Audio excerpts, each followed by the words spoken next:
Hare Krishna everyone, welcome back to my channel Russia Prius blog. আজকের আমি কোথায় যাচ্ছি বলো তো? আজকের আমি যাচ্ছি ইসকন শিলিগুড়ি, কারণ আজকের হচ্ছে জগন্নাথ দেবের স্নান যাত্রা। তো তোমাদের সাথে আমি শেয়ার করবো। আমি তো প্রথমবার যাচ্ছি শিলিগুড়ি ইসকনে স্নান যাত্রা দেখতে, তো তোমাদেরকেও দেখাবো যে কীভাবে ইসকনে স্নান যাত্রা করা হয়। তো চলো তোমরাও দেখতে থাকো আমার সাথে, লেটস গো।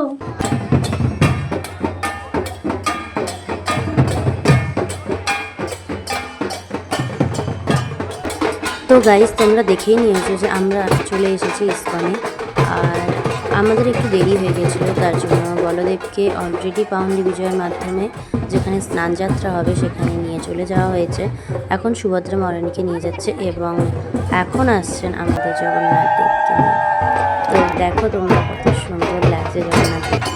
আর এই যে বাজনাগুলো বাজানো হচ্ছে জাস্ট অসাম লাগছিলো শুনতে, তোমরাও শোনো।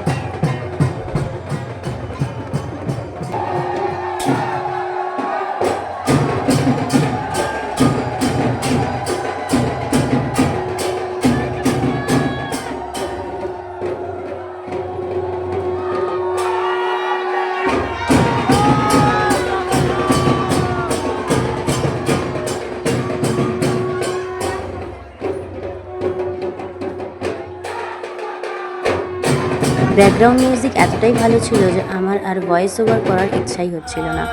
তোমাদেরকে আমি শোনানোর চেষ্টা করলাম যে কত সুন্দর কীর্তন হচ্ছে। আর এখন তো কীর্তন শুরু হয়ে গেছে, এতক্ষণ বাহন ডিদল সবাই বাজাচ্ছিল আর এখন কীর্তন শুরু হয়ে গেছে। আর এখন ভগবানের অভিষেকও শুরু হয়ে গেছে। আর এত মিডিয়ার লোক এসেছিল যে তারা সামনে দাঁড়িয়ে এত ফটো তুলছিল যে আমরা বসে তো কিছু দেখতেই পাচ্ছিলাম, তাই দাঁড়িয়ে যতটা পেরেছি ভিডিও করার চেষ্টা করেছি তোমাদের সঙ্গে শেয়ার করবো। তোমরাও দর্শন করো ভগবানের অভিষেক।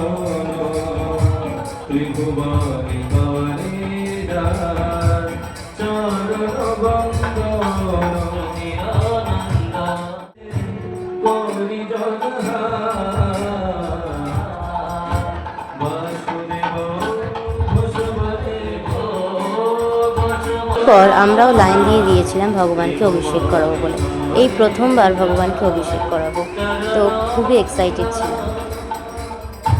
এই দেখো আমরাও চলে এসেছি ভগবানকে অভিষেক করানোর জন্য। কৃষ্ণ কৃষ্ণ হরে হরে হরে রাম হরে। অভিষেক করানোর পর বেরিয়ে আসার সময় সবার হাতে হাতে খিচুড়ি প্রসাদ দিয়ে দেওয়া হচ্ছিল। আর এই ভিডিওটা যদি ভালো লাগে তো অবশ্যই সাবস্ক্রাইব করে দিও আর লাইক করতে ভুলো না। তারপরে আমরা চলে এসেছিলাম মন্দিরে একটু সন্ধ্যা আরতি দেখার জন্য। আজকে ভগবানকে কিন্তু খুব সুন্দর লাগছিল দেখতে। তো তোমাদের এই ভিডিওটা কেমন লেগেছে অবশ্যই কমেন্ট করে জানিও, আর কমেন্টে লিখো জয় জগন্নাথ। আবার দেখা হবে রথের ভিডিওর সাথে। তো চলো টাটা, বাই বাই।